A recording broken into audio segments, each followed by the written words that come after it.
Hello and welcome back to another episode of the Totally Unqualified podcast. I am joined here today by only one of my beloved co-hosts in Luke Rosenthal. Gage is unfortunately at his best friend's wedding right now, so he is unable to be with us in this episode. But hey, not a bad consolation prize to have Luke here. Yeah, I mean, you would have liked to see Gage pull out his phone and hop on the podcast, during as they're saying their vows. But you know what? Yeah, we'll give him this excuse this one time. Yeah, I know. It's all about the commitment. And right now, Gage, it's a little spotty right now. I'm not sure. I'm not sure how to rate that. Anyway, so obviously with that, guys, we can't do the Guess That Player this week without Gage. But in its place, I've decided to give Luke some trivia. Now, this trivia is pertaining to both the NBA and the NFL. Okay, so we got 2 questions about the NFL, 2 questions about the NBA. All right. And I'm even going to test his Green Bay Packer fandom here a little bit. I got a question here that, we're going to see if he's really a Packers fan. Yeah, I'm fully prepared to make myself look like an idiot because I don't know if I'm going to get any of these 4 right, but we're going to give it my best try. All right. So starting out, Ernest Johnson, obviously just had a huge game in his NFL debut as a starter. Right. He had 146 rushing yards last night. Yep. Anybody that had him in fantasy was very, very pleased. Yep. So with that being said, who had the most rushing yards in NFL history in their NFL debut? In their debut. Ooh. I don't know if it's going to be like some notable name or if it's going to be a nobody.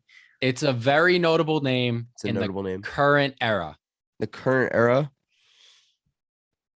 I'm going to go with Jamal Charles. That's incorrect. Shit. The correct answer is Adrian Peterson. Okay, that makes sense. With 297 rushing yards in 2007 against San Diego, his first game as a rookie. What? Yes. No, hold on. I am not even shitting. Is that a real right stat? That is a real stat. I looked it up. It's the most rushing yards ever in an NFL debut. And I mean, it just makes sense when you're talking about AP. Makes sense. That's never going to be broken ever. Oh, I don't think so. It's ridiculous. Is that the most in a game all time? Yes. I think it is, honestly. I'm not sure. I can look that up really quick. Holy. But as I'm looking that up, we'll go to the second question. So this is the Packers question here. All right. Mm-hmm. Who's the quarterback who got injured leading to Brett Favre's debut in Green Bay? Oh, fuck. Oh, man. Oh, shoot. I know. Does his last name end with an I? Is that a weird question to ask? Yes, it does end with an I. I know who you're talking about, and I can't remember his name. Something Owski or I will take a nickname here as well. This is tough. Wow, I look like an idiot right now. Look at me draped in Green Bay Packers gear right now, and I can't get this right. I know. I'm gonna have to pass. Oh, it was Don Majkowski. Don Majkowski. Yep. Yep. Don Majkowski. They called him the Magic Man. The Magic Man. Yep. Yeah. Shit. He got injured, leading to Brett Favre, who had just been traded from Atlanta.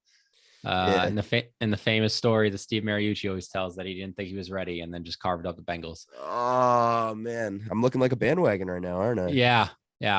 So a little update on the debut. I don't know if the internet is giving me the correct answer for this one, because I just looked up most rushing yards in an NFL debut. Yeah. And the answer gave me was Adrian Peterson, but that game was on November 4th. So that obviously wouldn't have been the first game of the season unless he didn't play until that game. Oh, so I don't know. Can we talk about real quick why they call him AD? Like, I know All Day is his name, but like it's AP. It's AP. It's AP. Don't call him AD. AD is Anthony Davis. I'd like to, do initials here, not All Day. I've never liked that. Love Adrian Peterson, even though he was a Minnesota Viking. He's one of my favorite players all time. I literally actually have his jersey in my closet. Yeah, but AD, I was never a fan of that. Yeah, it's it kind of brings me back to when Odell first came in the league, and some people were calling him OBJ, and then some people were calling him ODB. Yeah, which was, I just couldn't understand that. I was like, what?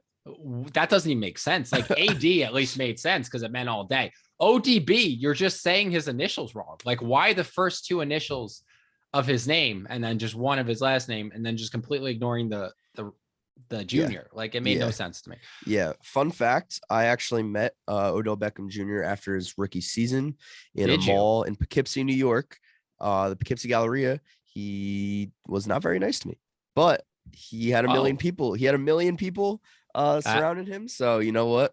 I would not be too kind to that makes sense. That makes sense. Yeah, that's a fair statement. So I'm not sure if that first question was correct, but the internet is just not. I feel like this is a very straightforward question, and the internet is just not giving me the answer right now. But you know what? I don't know. I don't know why it's doing that. Let's move on. Okay. We'll go with Adrian Peterson. We'll go with Adrian Peterson. We'll say I read something that said he had 103 yards in his first game as a rookie, but he might have not been starting that game. I don't know. Whatever. So NBA just debuted. We just had opening night. All right. A lot of good basketball. Yep. Do you know who has the most points ever on opening night? Ooh. It's a very easy answer. I'll say that. It's a very easy answer. This guy has a lot of records. Let's just say that. I feel like it's MJ, but is that your final answer? I'm gonna go Kobe. I'm gonna go Kobe. All right. That's incorrect. Is Wilt Chamberlain. Oh, okay. All right. Yeah. Wilt Chamberlain in 1962. He had I believe it was 56 points. That was way too easy. I should have gotten that right away. I felt like that he has a lot of records, would have given it away. I would have understood MJ. I guess Kobe, but Kobe wasn't really playing a lot when he first got on the Lakers. Yeah. That's fine though. All right. This one, it might seem straightforward, but it's kind of tricky. Who drafted Giannis? Which team in the NBA drafted Giannis? As you know, a lot of teams do draft day trades, right? The NBA is very weird like that. So who drafted Giannis Antetokounmpo in 2013? Oh, I don't think it was it. Was it the? Wait, no. What? It was the Bucks. What the fuck? Yeah, it's the Bucks. Yeah, what? What?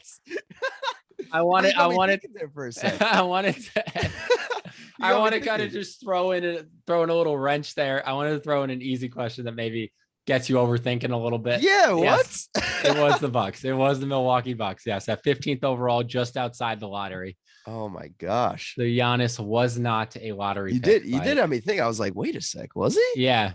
Huh. All right. That threw me for a loop. That was a good one. I like to do that. I like to do that. Yeah.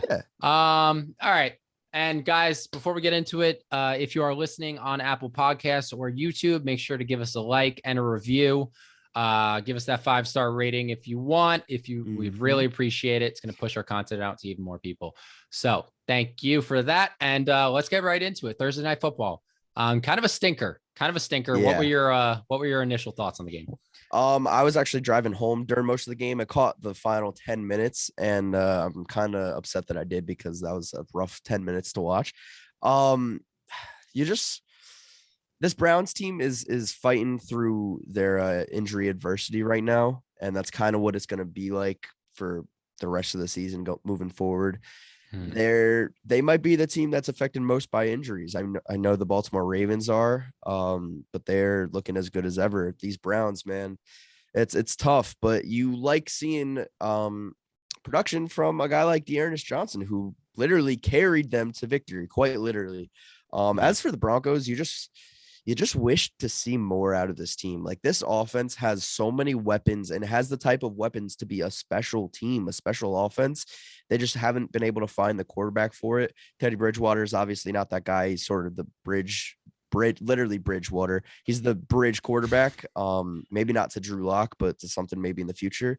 But like, man, you look at all their weapons. Tim Patrick, who's just not getting involved in the game, who's such a talented receiver. Cortland Sutton, Jerry Jeudy's hurt, but Noah Fant, he's a non-factor. And then you have Javonte Williams, I think has been the best rookie running back so far. I mean, Najee Harris has been outstanding. But I feel like he gets a lot of touches, and that's sort of the reason why he is getting the numbers and the production that he's having. Whereas Javonte Williams, in the limited amount of touches that he's getting, he's producing just as much. And he showed that on the screen pass touchdown late at the end of the game there. Like to see him getting more involved. But, man, this Broncos team, you just wish to see more. Yeah, absolutely. You said a lot of it there. I do want to talk about Deanna Johnson because that's a very tough situation to just walk into. You're the third string running back. This is a guy that I feel like Chris Collinsworth saying that, but this is a guy that like I think he was working on a boat. He was working at on a fishing boat out of college because he didn't get drafted in 2018. He went and played in the AAF. He played in the AAF. If you remember the AAF, he played in that. Yep. And then now he found his way onto the Browns roster as the third string running back, helping out a lot on special teams. And I mean, it's just insane. This is a tough Broncos defense. Yep. And he rushed for 146 yards and just a great performance. You love to hear stories like that as a football fan. Just guys just completely defying the odds and doing something as special as he did. I believe he averaged over 6 yards a carry, which is crazy. Yeah. Again, against a very, very tough Broncos defense. So good for him. It's a great story. Case Keenum played very well, serviceably. Didn't, blow the roof off the place, but he did a serviceable job as he does. Teddy Bridgewater, what are your thoughts on him? Because I don't think he could continue to start for the Broncos at this point. It's just like the Broncos, after their 3-1 start, you have playoff aspirations. Obviously, you have a playoff level defense. He's just average. He's just mid. And there's not more that you could say about this. If this team wants to go far, you can't have a quarterback like this. I know that we've seen teams in the past sort of get by with, subpar quarterbacks. I mean, I think the Minnesota Vikings in 2017 were the biggest proponents of that. Like, they were outstanding with Case Keenum, actually, evidently. But Teddy Bridgewater, I just never thought he was the guy. Great guy. Love Teddy Bridgewater as an NFL fan. I feel like all NFL fans love him, but I mean, he's just not producing. And now you're 3-4 on a 4-game losing streak. And your team just isn't playing well. I think you got to look for a different option. Yeah. I agree. It's especially, you saw the perfect example of him not being able to stretch the ball downfield when he made that one throw downfield and it got picked off. It was extremely underthrown, got picked up, easy pick, probably the easiest pick of John Johnson's career. Like, it was just right there, basically like he threw it to him. If you're throwing the ball in the end zone, that ball better be going out of the end zone or in your receiver's hands. Those are the two spots it should be. Bill Belichick always preaches, high in the back of the end zone, low in the front. So if you're throwing in the back of the end zone, better be freaking high. And he just doesn't have enough juice to do that. And this Broncos team, it just sucks for these receivers. That Cortland Sutton is a guy that can stretch the ball downfield. I mean, I know KJ Hamler is not healthy, but KJ Hamler is another guy that can stretch the ball downfield.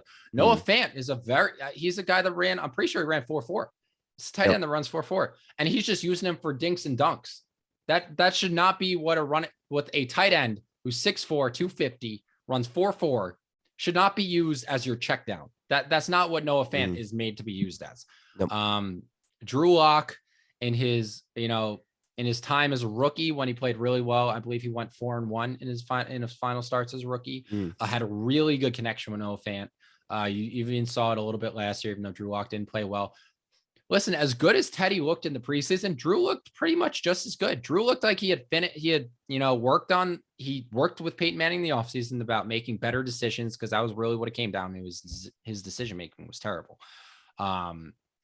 So let's just see, like, it's got to be him. Like, I don't understand. If I'm Vic Fangio is obviously on the hot seat. Like, he's one of the coaches that's on the hot seat now. He's been here for 3 years. done really nothing with this team. In a league where coaches just keep getting younger, he was a kind of against the grain hire.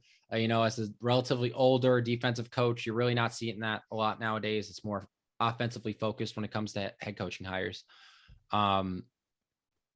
It's just not working out. Like if I'm the Broncos, I'm like, listen, if I'm Vic Fangio, just like you got nothing to lose. Yeah. You got nothing to lose. This team is 3-4. They're a losing record. It can't get much worse than what Teddy's doing. Exactly. Like Teddy's been okay, but he hasn't been great. And what is Drew going to be? Drew's not going to be absolutely atrocious because he's definitely improved this offseason. Yeah. So give him a shot. I mean, obviously the floor is lower with Drew, but the ceiling is definitely higher. Like, yeah, what is the upside of starting Teddy Bridgewater now that you've just lost 4 games in a row after starting 3-0? There is none. There is none, especially I've watched some Teddy Bridgewater film I want to say 2 weeks ago. His throwing motion is weird. And I feel like I've noticed that over the years because I've kind of grown up watching Teddy Bridgewater with the Vikings.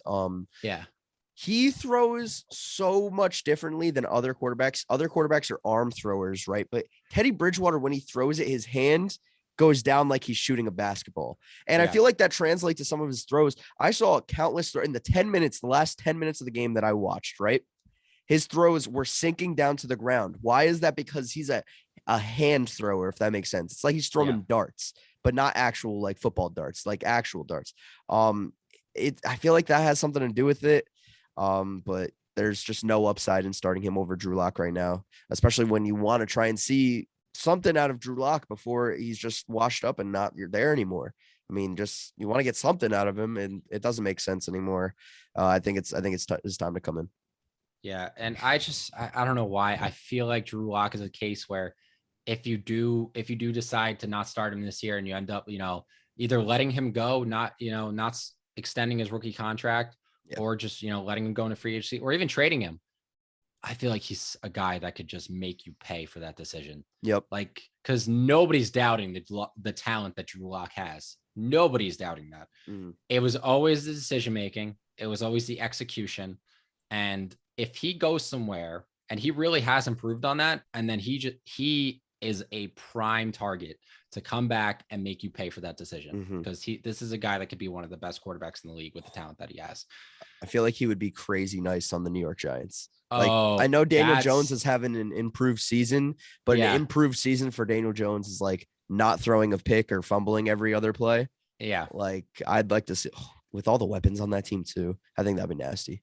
That would be a great, maybe even the Lions, maybe even get him up in Detroit. That wouldn't be terrible. That wouldn't be terrible either. I mean, Jared Goofball Goff isn't doing them any favors. So yeah. And it's not the best quarterback class coming out right now. So yeah, not great. Yeah. All right. Let's move on. We're going to talk some NBA. So again, like I referenced with the, trivia, the NBA tipped off this week. Wait, I want to interrupt. I did find out who had the most rushing yards in their debut. I had to like kind of backdoor it. I found like a list of NFL rookie running backs and their who went over 100 yards in their rookie debut. And it was Otis Anderson for the St. Louis Cardinals in 1979.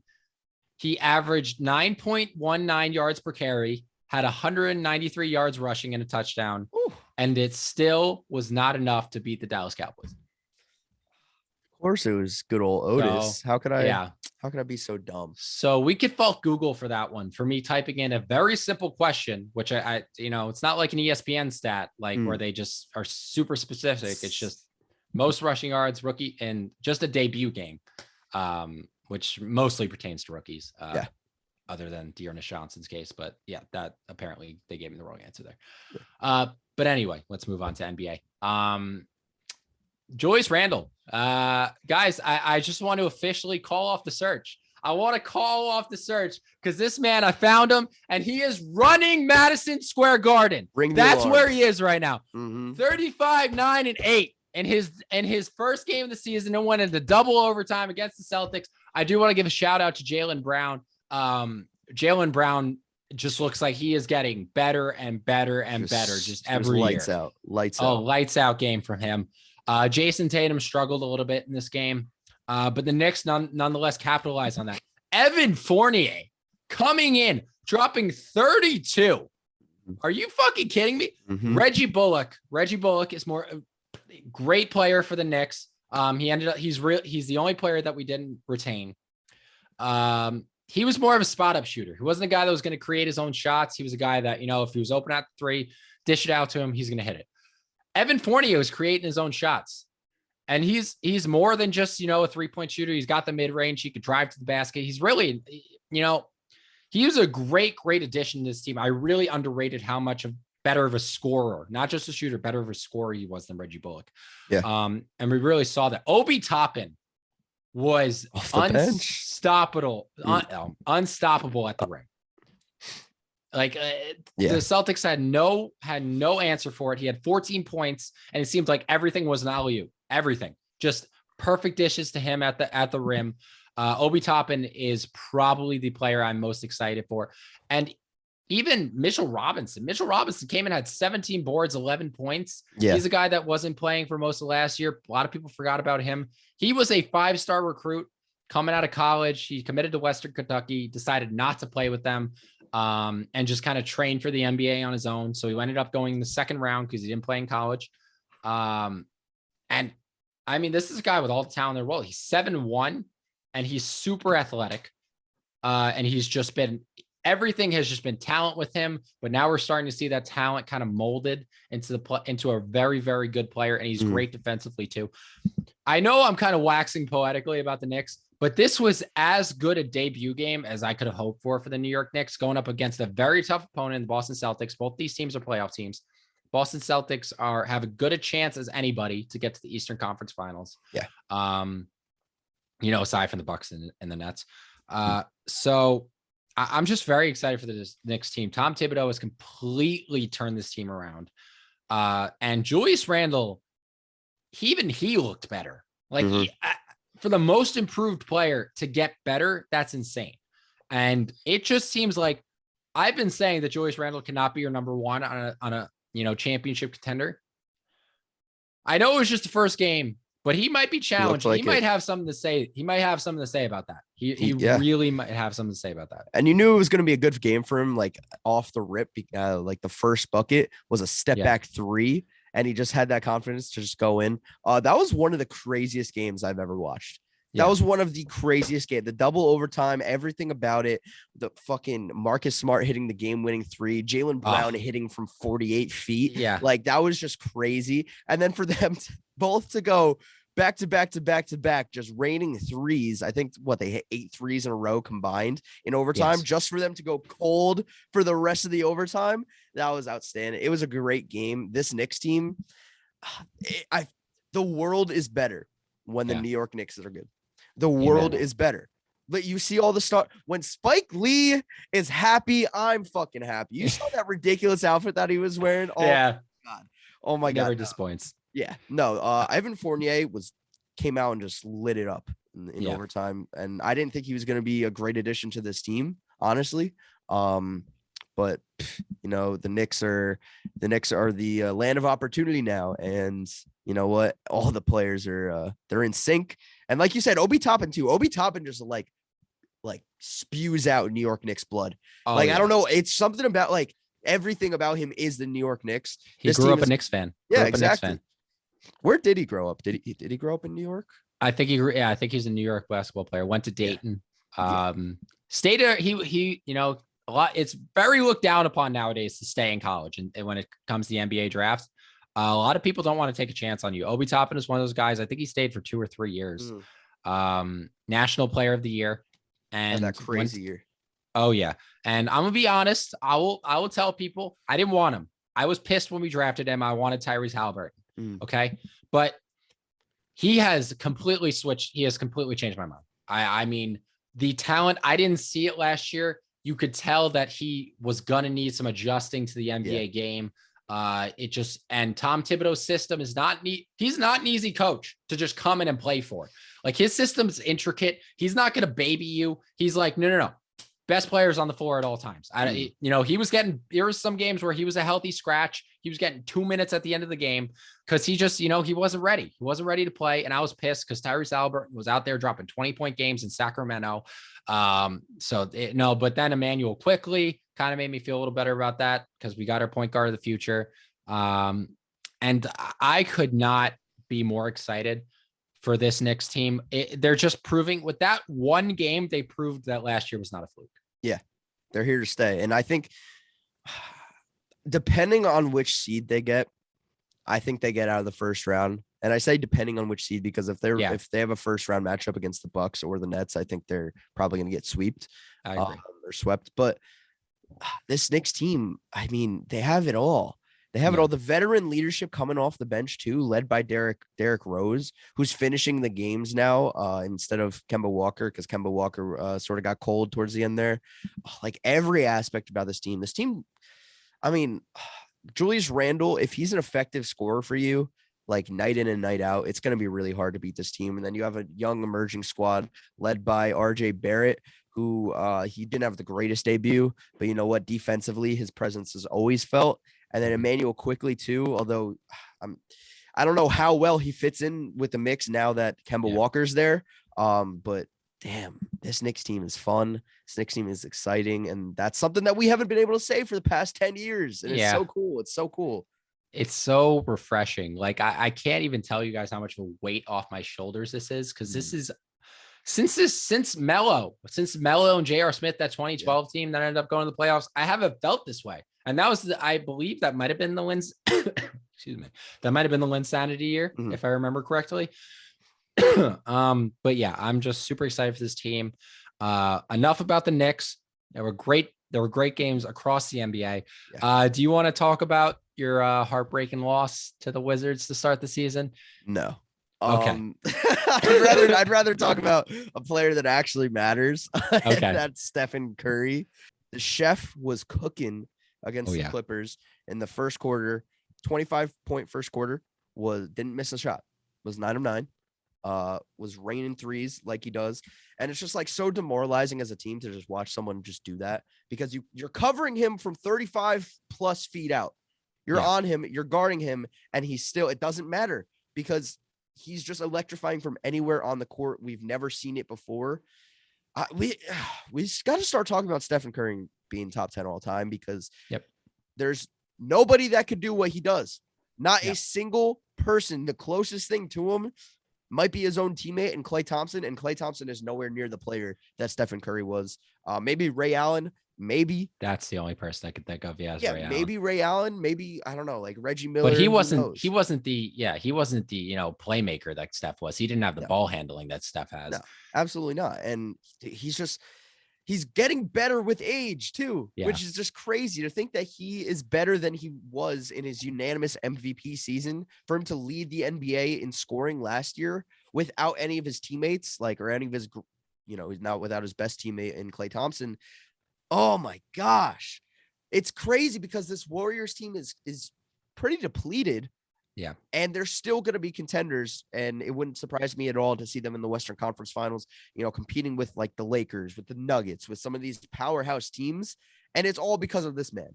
And it's so fun to watch him. And he might be one of the most influential players in all time in the NBA, because he literally changed the NBA. You don't have to go up and be 7 feet tall and grab boards and, post up every single play. No, you could shoot it from wherever the hell you want. That's how I like to play basketball personally, because I can't do anything else. But man, it's just so cool to get to watch him. And, the NBA, NBA is going to miss him when he's gone.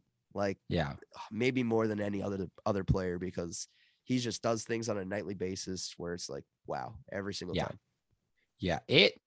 It's really insane to think that Steph Curry dropped a triple-double in his first game of the season.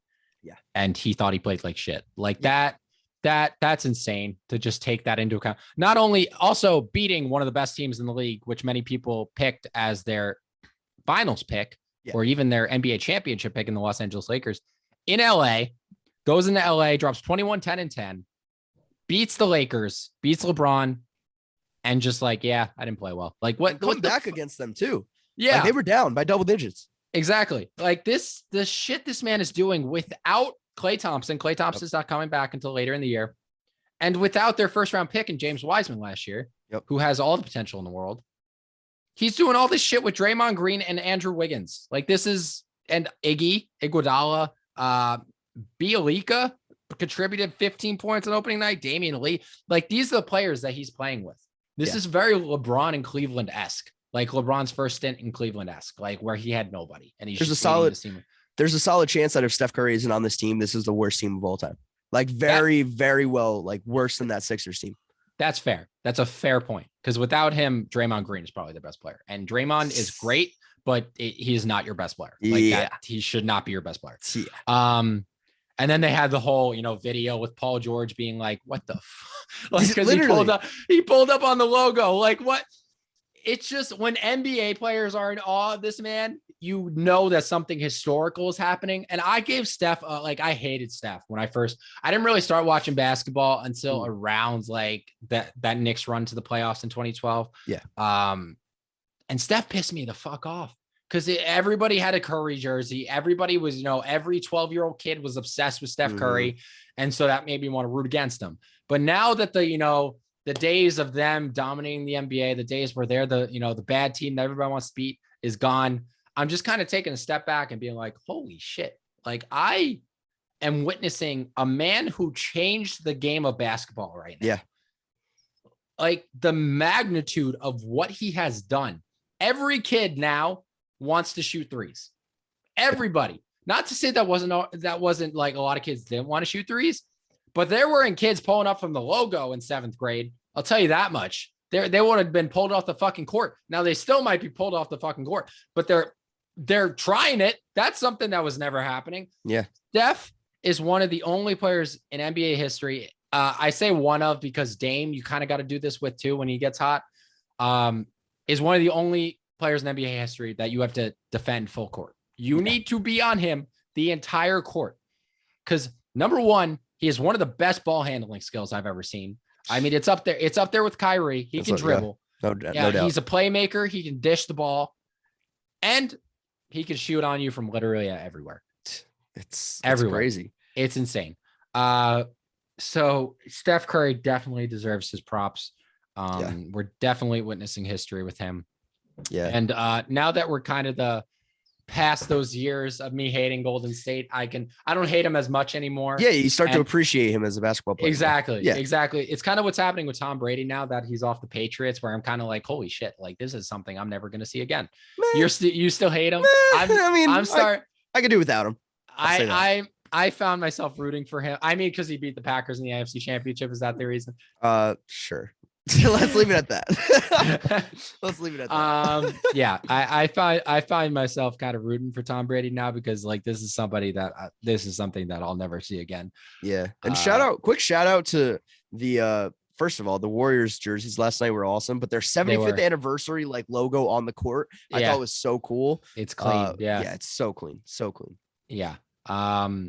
Some other things, LaMelo had a great debut with the Hornets, came back last minute game winner. I don't know who had the game winner, but I know it was the last minute game winner against the Pacers. That was a very good game to watch. Also just want to mention this. Ben Simmons said he's not mentally prepared to play yet. So that's the reason he's giving the 76ers front office. Do you buy that? Maybe it's like in the aspect of he doesn't want to play because of the Philly fans. And I feel like that's not a great reason because you're a basketball player and you're being paid to play games.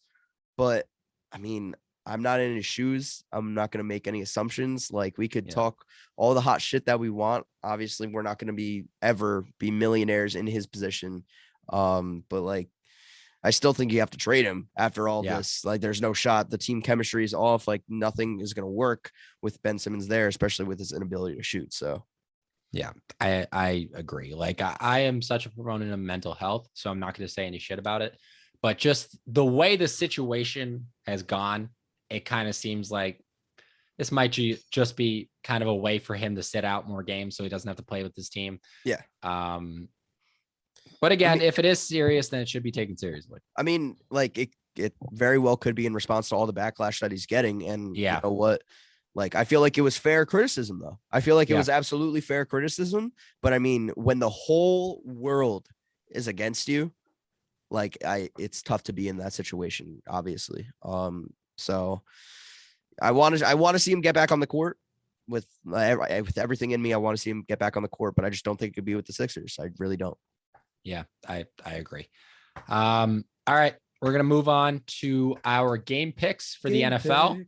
I don't have the standings. That is usually Gage's thing. So, and he didn't send them to us. So I'd say it's safe to say that the TU crew is still probably in the lead, which is insane. You guys, maybe you guys should be on this podcast, not us, because we're not doing too well. Gage is doing great. Gage is doing great. Gage is doing fun. Yeah. Let's just leave it at that. But all right, let's start out with the first game of this slip. Chiefs going up against the Titans. Titans coming off a big win against the Buffalo Bills. What do you think about this one? It's incredible how from week to week, like the point of view of your team changes. Like the way that fans view your team, it changes. And as I'm trying to fix my lights right now, these Titans came to play last week, and they need to start getting their respect because they have quite possibly the best player in all of football on their team, and Derrick Henry, who's projected to rush for about 150 yards in this game. Yeah, that's unheard of. The guy is probably going to go for over 2,000 rushing yards again. And I don't think that's surprising anymore. I really don't. He's looking to become the first player since LaDainian Tomlinson to score back-to-back 3 touchdown games. This is tough. Tough one. Yeah. I think I'm going to go with the Chiefs. I think Derrick Henry is going to run all over them, and he's probably going to have 3 touchdowns in this game. But I don't know why I feel this way. And I feel like I like make fun of NFL fans for like having the Chiefs in their top 3 in the power rankings still, because they just are holding on to what the Chiefs were a few years ago. But like, I'm doing the same thing. I think just Patrick Mahomes is too good. I feel like they're going to hit their stride. They didn't look great last week, but you know what? I'm going to go with the Chiefs in this one. I totally understand where you're coming from, because it's so hard to just count the Chiefs out right now. Yeah. Especially over the last 2 seasons, they've been in the Super Bowl, 1-1. The year before that, they were in the AFC Championship game and lost on an offsides call. Yeah. So this is a team that very well should have been in the Super Bowl 3 years in a row. And now they're just struggling. And it's with all this talent, with Andy Reid at the helm, this is not supposed to be happening. Was as good as much as they rebuilt that offensive line over the offseason, which it might be better than it was, honestly, with how good the offensive line is playing right now. It just seems as though the NFL has figured out Tyreek Hill. And that is the one thing that's handicapping their offense, because they're focusing all of their attention on Tyreek. They got somebody deep covering him. They got a safety always over the top, so he can't beat him. He can't beat you deep. He's still getting open when Patrick Mahomes scrambles and he makes those crazy cross-body throws, but that's just not, you can't defend against that. And he's having drop issues this season too. Yeah. Which are resulting in picks. Yeah. So it's very weird, and it's hard not to believe that the Chiefs are going to start playing like the Chiefs again at some point, because it's just been multiple years of the Chiefs being the best team in the league, and now it's hard to just imagine that it's not going to come together again. Like it's got to at some point at least. I am going to take the Titans in this one, and that is purely because the man you mentioned, King Henry himself. Like the fact that he's projected 150 yards is fucking crazy, and this is honestly. He's up there with Adrian Peterson and Marshawn Lynch as the best running backs I've seen in my time watching football. Okay. I didn't watch LaDainian Tomlinson. I wasn't watching football when he was still playing. Okay. Jamal Charles in his prime too. Like, these are the guys that Derrick Henry is reminding me of. Yeah. He is probably going to go down as top 10 all time at this point. He's a first ballot Hall of Famer. I think he sealed that. He's on pace for 2,200 rushing yards. That's insane. That's insane.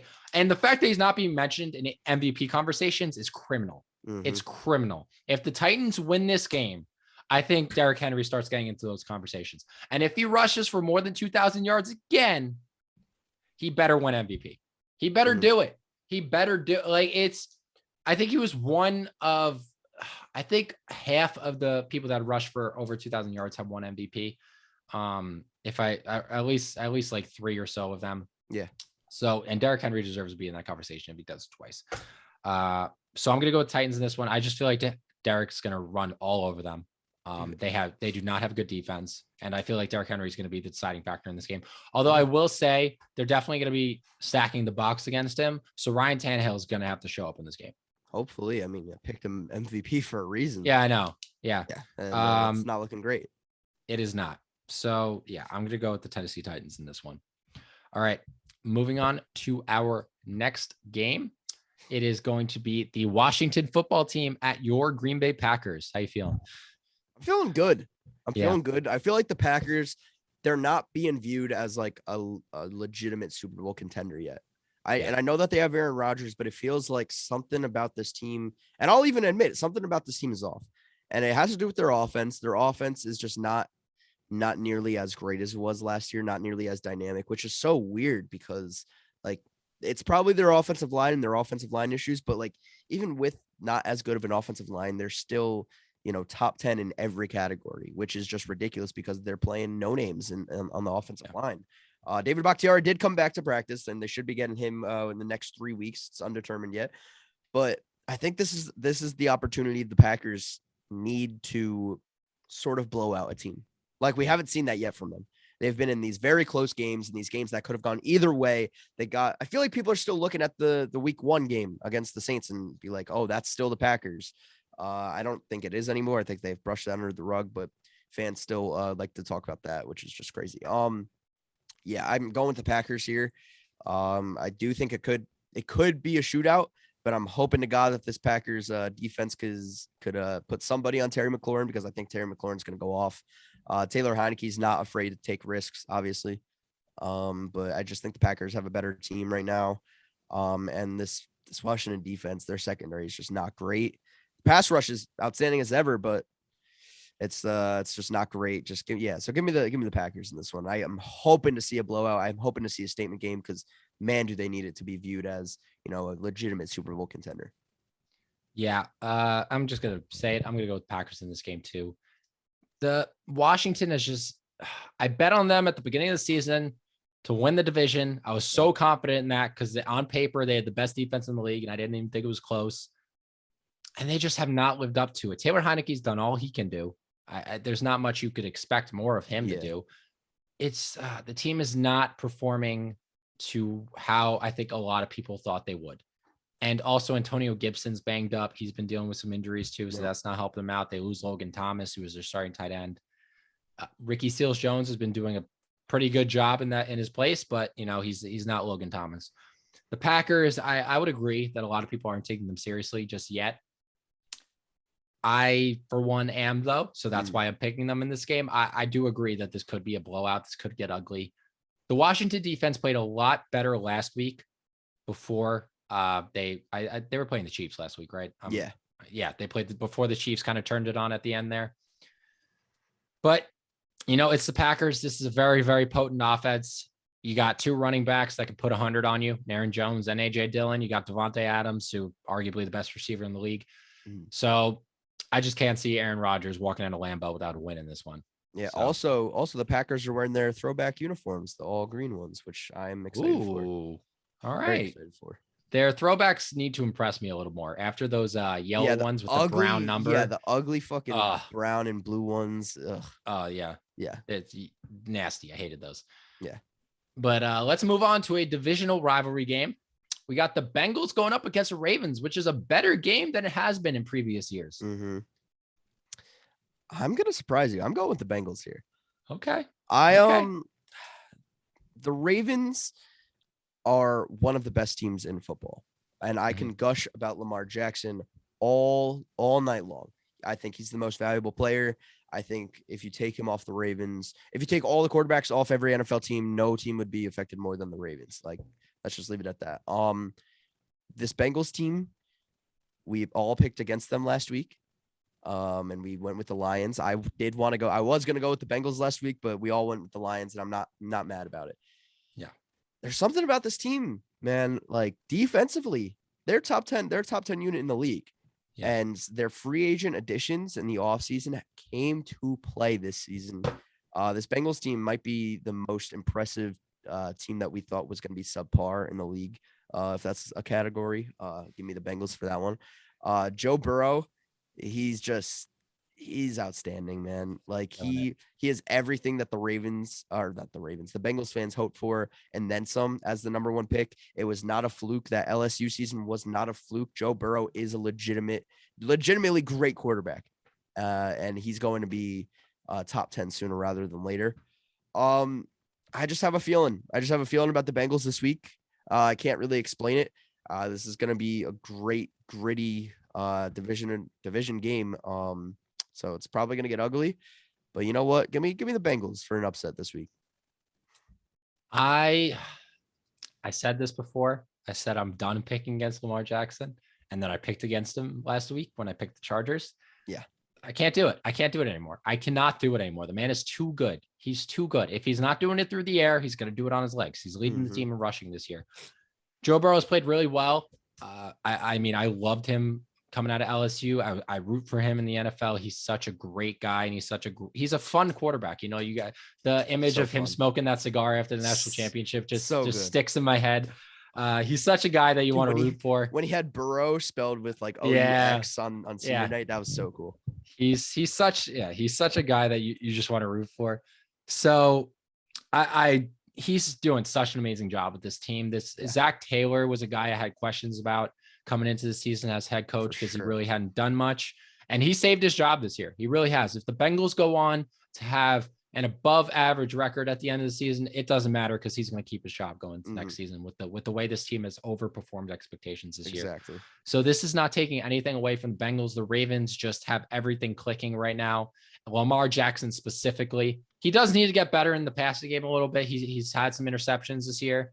He's had some, poor throw decisions, but just he's so special on the ground that it doesn't even matter. It doesn't even matter. Like I kept saying that he's gonna be forced to throw at some point, and he has been forced to throw, and he's been amazing in those times. And it's almost like when he really, it's just like he can run, he could throw it. It's just those moments where like it, it's not as critical where he kind of slips up with the throwing mistakes. So that's why he's always able to kind of rebound from those. But I just can't pick against Lamar Jackson again. This Ravens team is too good. John Harbaugh is too good of a coach. And they've just been rolling. So I'm going to go with Baltimore in this one, as much as it pains me to pick against Joey Burrow. Yeah. All right. Let's move on here to the Panthers and the Giants. So Sam Darnold is going back to New York / New Jersey as the Giants play in the Meadowlands. His first return to the Meadowlands, even though it is not against the New York Jets. Who do you have in this one? Have you ever been to MetLife Stadium? I have. It's a cool stadium. It's pretty cool. I like it. The only couple times I've went, the weather has been terrible, but tailgating was not too bad. I feel like this is a tough one. The Giants are banged up. The Panthers got back on track last week. Yep. I don't really know. I feel like this is a tough matchup between two pretty subpar teams. I'm gonna go with the Panthers. I'm gonna rely on that defense. I don't think they're getting Stephon Gilmore back this week, but he did return to practice. But this is the number one defense. Is it still the number one defense? I believe it is. So. I think it's still the number one defense in the league. They have playmakers everywhere. In the secondary, in the front seven, Brian Burns has been having a good season. I'm gonna rely on their defense and pick them in this one. Danny Dimes is banged up. This offensive line is banged up. Kenny Golladay is banged up. And Kadarius Toney's banged up. And Saquon Barkley's banged up. Yeah. And I could go on and on and on. This Giants team is not great. And it's disappointing because, what we saw out of Joe Judge in this team is we saw a spark. And we are not seeing that this year. Like I said, they do have injuries, but I don't want to use that as an excuse because all teams are dealing with them. So give me the Panthers here. Yeah, it sucks that this team is 1-5 because they have so much potential. Yep. They're probably going to have a very high draft pick, and the quarterback class isn't amazing this year. So they may end up, sticking with Daniel Jones for another year or so. Or Drew Lock. Or Drew Lock if they decide to trade. But it just sucks because Daniel Jones shouldn't even be playing right now. There's no way you recover from that kind of concussion in a week. Like everybody's saying how bad of a performance he had last week. He shouldn't have been playing. That's it. He should not have been in that game. He took such a big hit and he clearly had a concussion, and nobody's going to perform well when you're coming 7 days off a concussion. It's just not going to happen. So I really don't blame him for the poor performance. And plus, Evan Engram's now banged up this week. So It's just the Giants are dropping like flies, and it's just been such an unfortunate year for them. I hope they don't fire Joe Judge after this year, even though they're a very impatient franchise. I'm going with the Panthers in this one, regardless. Again, like I said, they're just too banged up. Sam Darnold has not played great over the past couple of weeks. He did rebound last week against the Vikings, even though they ended up losing that game. The receivers need to play better in this game. The receivers, I have never seen such a bad drop problem than the Vikings-Panthers game. Like Gage texted me, this can't because I guess Gage wasn't watching the game. I was like, this is crazy with how bad even if Sam Darnold wasn't making the best throws, the throws he was making should have been caught. Yeah. Should have been caught. DJ Moore was having problems. They're running backs, like everybody. And Sam Darnold's putting it on the hands. These are balls that should have been caught. And he ended up having a drive at the end of the game. Great drive to put them into overtime. And eventually the Vikings ended up winning that one with a kick by Greg Joseph. But Panthers still a really good team. I still believe in Sam Darnold. It sucks that they don't have C-Mac on this team, but I really don't think it's going to take much to beat the Giants this week, especially with the amount of injuries they've had. So I'm going to take the Carolina Panthers as well. I want to correct myself. I said that they bounced back, and I didn't mean that they won. I meant that they looked better than they did against the Eagles 2 weeks ago. So that's what I meant. Good correction. Yeah. All right. This one, I don't even want to talk about this game. Stinker of the week. We got Falcons at Dolphins. Oh, let's go. Oh man, you want to catch me dead watching this game. Is there another game in London this week? I don't know. I don't know. Man. I'm not good with keeping up with that. I always love waking up to the updates that there's an actual game going on. Yeah. But I never ever wake up to watch them. Man, who cares? Who cares? Give me the Falcons. Nope. Almost caught me slipping. I won't pick the Falcons this year. Give me the Dolphins. I'm a big Tua Tagovailoa fan. I think he's going to bounce back. Brian Flores this week denied all rumors that they were going to trade for Deshaun Watson. Please, for the love of God, trade for Deshaun Watson. Maybe teams are just scared about this whole legal situation. Yeah. And that's probably what it is. You want that to be cleared up first. As far as I know, there's been no updates throughout the entire season. What's going on? Yeah. And it's weird that Commissioner Goodell, I mean, he's dealing with a whole bunch of other things right now, but it's kind of weird that he didn't step in and put him on the commissioner's exempt list. Yeah, that's kind of crazy to me. Just so weird. It's so weird, such a vague and unique situation, something we haven't seen before. Yeah, give me the Dolphins. I think they win by 55 points too. Jesus. Yeah. All right. So this is good. You have this being a blowout. I'm going to take the Falcons in this one. They're actually favored in this game, despite being away. But Dolphins are 1-5. Tua, he looked all right. He threw for 300. His stat line looked better than I think his performance actually was. But I don't know. I just can't trust Tua. I just can't trust the Dolphins this year. And at least I trust Matt Ryan. If when all things come to it, Cordell Patterson's having a hell of a season. Kyle Pitts is starting to get involved. Calvin Ridley needs to be better. I don't know why he's had such a stinker of a season. Not that he's playing bad. It's just you thought he would have more yards and more catches. I drafted him so high in I know my leagues too. Yeah. Disappointing. Yeah. So take the Falcons this one. Just because, I don't know, these are the type of games that nobody knows who's winning this game. It's just kind of pick one and move on. So that's kind of what I'm doing with this one. I just trust Matt Ryan more than Tua. That's what it's coming down to. I'm so mad that the Falcons betrayed me and got me out of my survivor pool week 1 because I'd love to pick them here. I would, but I have a vendetta against this team. and there's nothing more I could say. Yes. All right. Moving on. Let's get past this stinker of a game to the Jets at the Patriots. This is another stinker, man. Yeah. This is like, let's be honest. Oh man. Yeah. Oh, I don't see Zach Wilson going up against a Bill Belichick led defense and going off. I just don't. I think this is a pretty easy one. I'm going with the Patriots. Mac Jones looks like the best rookie quarterback out of this class thus far. Maybe it's because of the system he's in, but dude, the guy's has the third best throwing accuracy right now, or completion percentage. Yeah, third best. He's just ridiculous. I mean, he had 19 straight completions in the pouring rain on Sunday Night Football against the Bucs. In the pouring rain. Yeah, he's looking impressive. Give me the Patriots here. I think defensively, Zach Wilson might be in for a 3-pick game. You know what? Yeah, give me the Patriots to pick off Zach Wilson 3 times. Wow. And give me them to win. Yeah. So it just feels like this is going to be just a blowout. New England doesn't lose to rookie quarterbacks.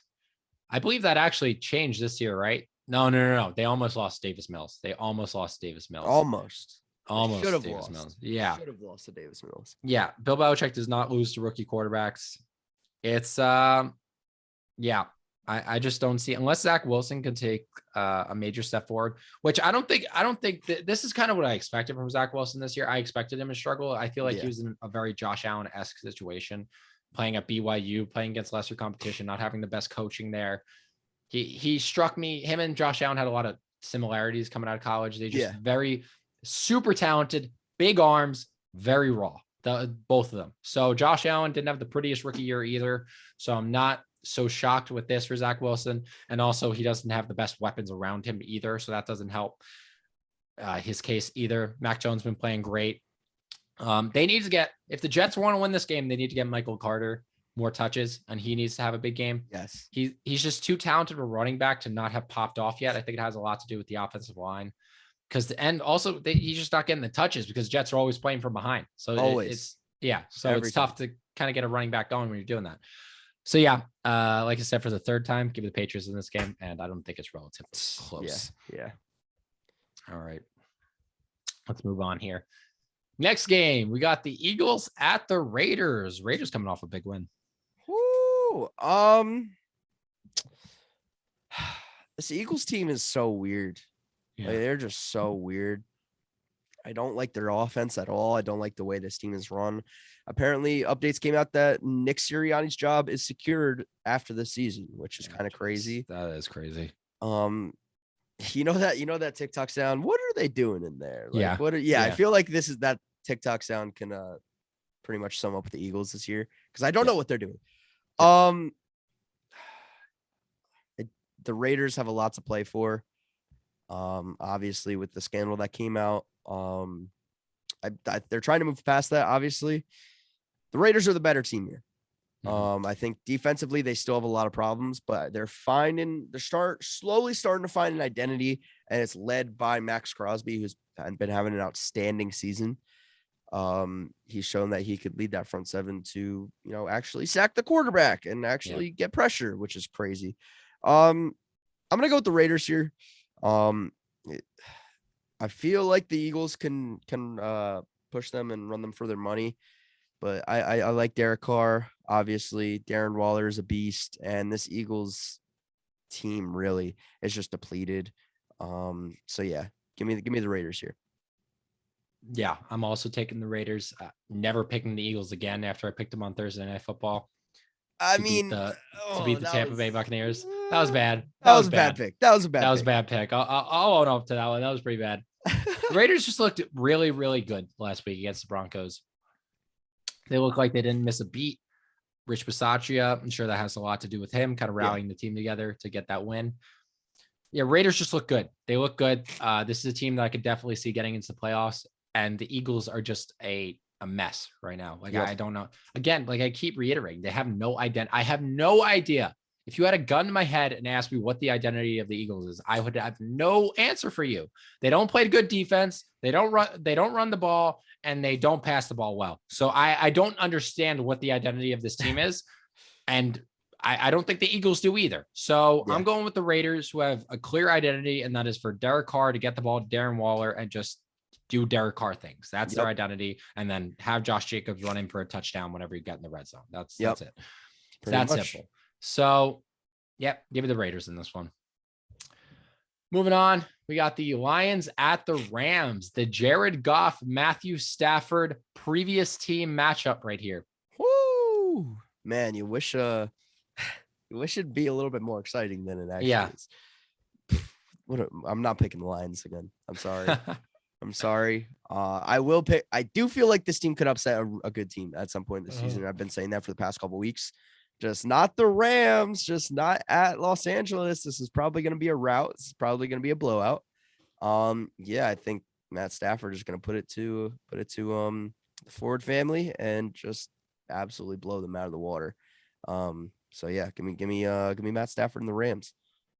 Am I crazy for thinking Jared Goff's going to have a fire under his ass in this game and want to play lights out? Oh, I think he's going to want to play lights out, but is he going to play lights out? That's what I'm stuck between, because I'm like, I feel like any other player other than Jared Goff, I would be like, they have a chance to go off in this game. But then I'm like, Jared Goff doesn't have a chance to execute that whole fire in his head. Yeah. This is tough, man. I swear if the Lions by some miracle end up winning this game, I'm going to come back to this moment and I'll be like, I should have done it. I should have freaking pulled the trigger on this one. But yeah, I can't not pick the Rams in this one. I hate that the Lions don't have a win yet. I absolutely hate it. I love Dan Campbell. I want him to be successful. I want this Lions team to be successful. Not even be successful, just get a couple wins. But the Rams are too good. The Rams are too good. And Sean McVay does not let his team slip up. He doesn't let them fall into that playing down to the opponent type attitude. That's just not the type of coach he is. Matthew Stafford is going to, not that the Matthew Stafford and the Lions departed like in any bad terms. It was a very good mutual. term type of thing. Yep. It was a mutual split. The Lions pretty much did him a favor and went pretty much, go get your Super Bowl. You deserve it. So I'm going with the Rams in this one, and I hope the Lions keep it close, though. I hope that at least. But yeah, maybe Jared Goff plays well in this game, but I can't imagine that happening. Yeah. All right, next game that might be a little bit of a blowout. We got Chicago going into Tampa Bay.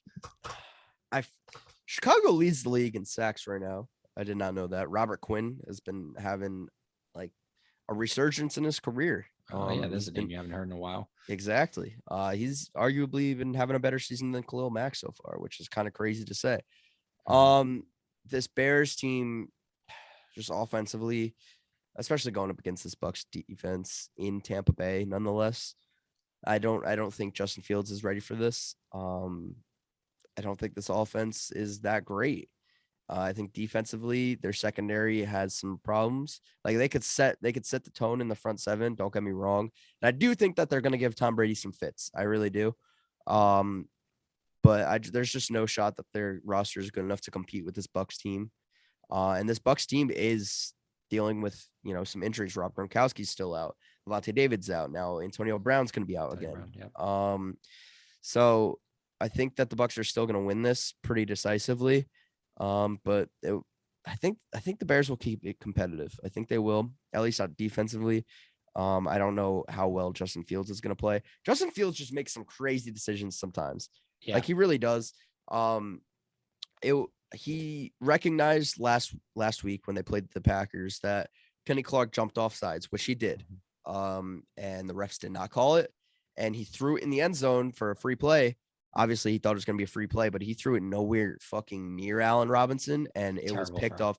It was picked off by Darnell Savage. He did it again later in the game, and the interception got called back to Adrian Amos. So he's just like makes some bad decisions sometimes. But he is providing a little bit of a spark, I will say. But I don't think they compete with the Bucs. No, I think they are going to keep it competitive, but I don't think that they're going to win. So yeah, give me the Bucs here. Yeah, I think that Khalil Herbert provided a big spark for that team last week, but he was so good. He was so good. Khalil Herbert I think they got him in 6th round. Like he's a gem. He is a gem. The Bucs have the best rushing defense in the NFL over the last 4 weeks. So it's going to be tough to run on them. I'm not starting Khalil Herbert in fantasy this week for that exact reason. Damian Williams is going to be out again, I believe. So I just don't think the Bears are going to be able to, run the ball on this Tampa team. Yep. Yeah. Justin Fields having some growing pains, and I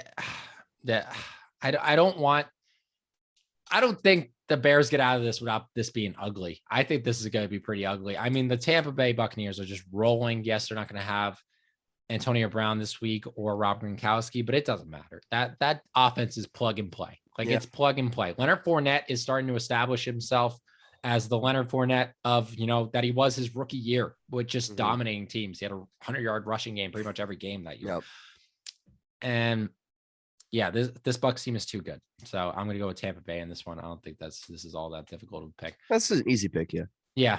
Moving on to another easy pick, Texans at Cardinals. Do you want to spend any time talking about this one? Or nah, give me the Cardinals. All right. I'm 7-0. 7-0. That's crazy.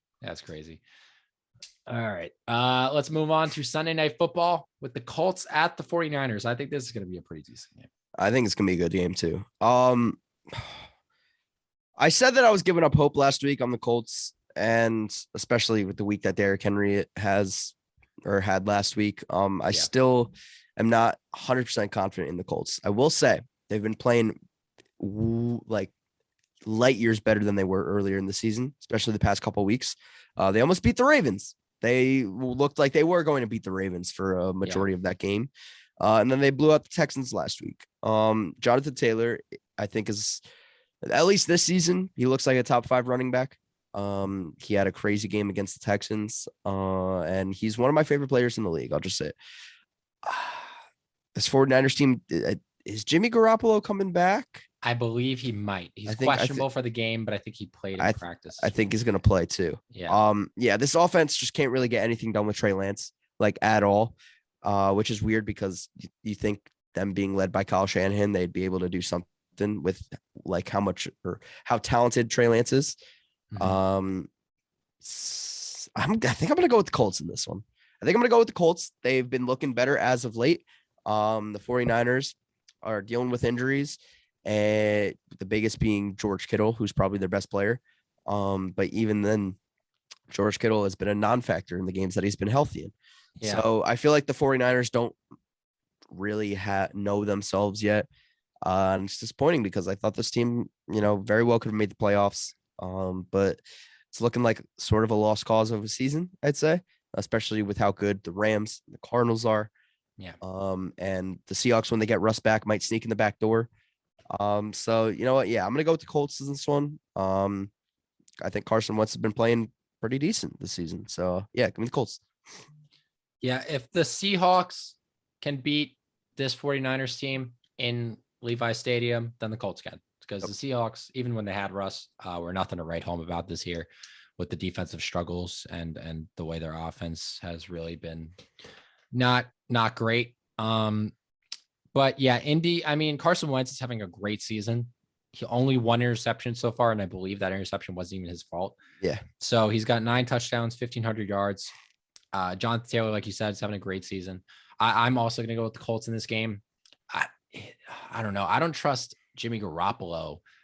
Jimmy Garoppolo isn't the type of quarterback that's going to win you games. Yeah. He's not. We saw it in the Super Bowl where he missed that one big throw that would have won them. Yeah. Yeah. So I don't know. This 49ers team just feels off to me this year. I'm looking to DeForest Buckner to have a big game in this one against his former team. This is the first time going up against his former team. Yeah. So I got DeForest Buckner with at least 2 sacks. I'm going to mark that down now. And yeah, I got the Colts finally making that. I think the Colts are a team bound to make a run, a little bit of a win streak going to get back to where they're supposed to be in terms of how talented their team is. Because they got a great team and they should have a way better record than they actually do right now. Yeah. And they're so well coached too. Frank Reich is a gem. Yeah. All right. Monday Night Football, final game of the week. Too bad Gage isn't here for this one. It is his New Orleans Saints going up against my Seattle Seahawks. What are you thinking about this one, Luke? I don't really know. Yeah. I think I do know. I think I'm gonna go with the Saints here. I'm going with the Saints because one, I think Michael Thomas is on track to come back. Maybe. I'm not sure. If he is on track to come back, I think that helps out my pick even more. The Saints defense has been the strong point of this team.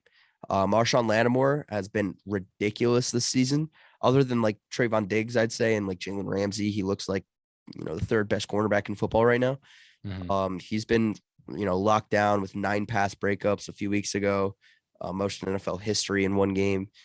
And the Seahawks team, they don't have Russ. That's as simple as that. Yeah. They don't have Russ. And you know what? You think Russell Wilson fumbles there on that sack if he was in that situation? No, Russ doesn't fumble. I don't think so either. Geno Smith just doesn't. It's just not the same. Nothing about the Seahawks team is the same. Their defense has just not been working. It was so fucking funny, Jake, when Jamal Adams said, "Oh, I'm best in the nation," and then he dropped the pick. Yeah. I'm sorry. I don't want to rub it in, but like that was one of the funniest things I've seen this entire season. Yeah. Give me the Saints here. I think Jameis Winston's probably gonna have a good game. And the Saints team, their defense needs to start getting some more respect because they've been outstanding. Yeah. I do want to preface that best in the nation thing. It actually came out this week that he did that to honor a high school football player or a football player that he knew that died. Okay. Yeah. So it wasn't him just, gloating about himself.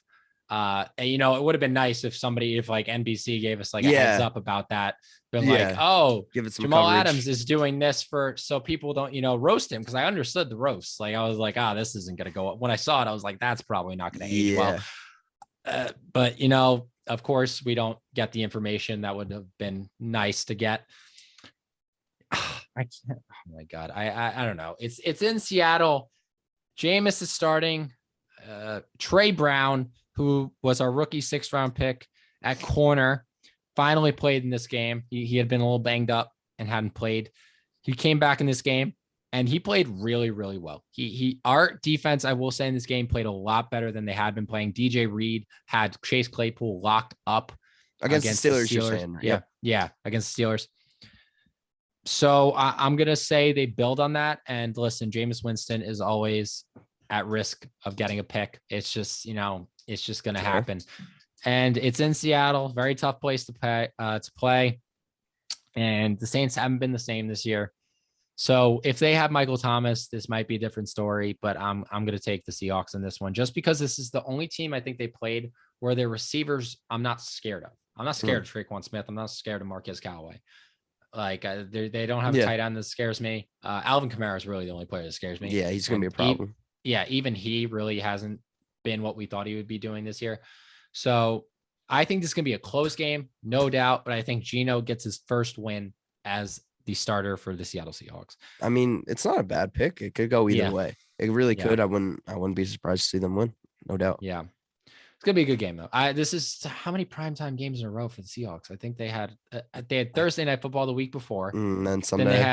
Then they had Monday Night Football last week, and then they had Sunday Night Football this week. So many primetime games. All right. Yeah. And none of them with Russ. None of them with Russ. None of them. They had a couple with Russ, but then you got injured in the other one. It's just all right. Still, Seattle's gonna win. That's I'm sure Gage will pick differently. Yeah. All right, guys, that's going to do it for this episode of Totally Unqualified. Thank you guys so much for watching. And remember to go follow us on our social media accounts. Go follow Totally Unqualified social media accounts. I'm Jake Maltese 3 on TikTok. Luke is Football Fan Zone. And Gage, who's not here, but his presence is felt, is extra points. And then we got all this Totally Unqualified accounts on Twitter, Instagram, YouTube. And again, we have them on TikTok too. So go follow those. Yeah, guys, and make sure to download the Overtime app. It is sports meets social media. They have polls. They have events every single day of the week. You could do it all on there. It helps us out a lot as well. It's a great app. We all use it. So make sure to go do that, and we will catch you guys in the next episode.